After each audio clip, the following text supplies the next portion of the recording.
Kā kompensēt pašvaldības ieņēmumu samazināšanos un nodrošināt plānoto projektu realizāciju?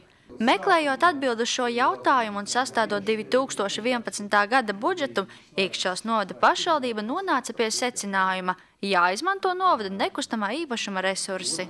Ikšķeles novada pašvaldībai ir šie atsevišķi nekustamā īpašumi. Konkrēti tādam laukām pēc detāla plānojuma mums pieder kādi 50 šie zemes gabali. Un mēs arī tā spriedām, ka tagad ir pēdējais laiks arī, to arī sakārtot normatīvos aktus. Ar lēmumu domas sēdē apstiprināt atsevišķas komisijas izveide, kas turpmāk nodarbosies ar pašvaldības nekustamo īpašumu atsevināšanu.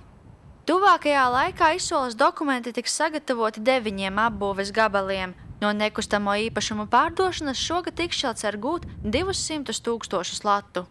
Ikšķelē tas jau nav lauku teritorija, tā ir Ikšķele, tomēr te ir stacija, autobus, tā infrastruktūra ir tomēr tāda sakārtotāka un arī nākotnē šeit ir arī gāze klāta, šeit ir arī iespēja nākotnē tuvā arī ūdeni, kanalizācija, ja visi šie pakalpojumi būs arī pieejami.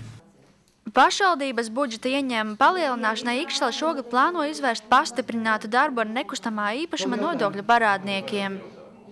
Kā liecina Finansu nodaļas apkopotā informācija, iepriekšējo gadu parāds par nekustamā īpašuma nodokli zemēm, ēkām un mājokli pārsniedz 87 000 latu.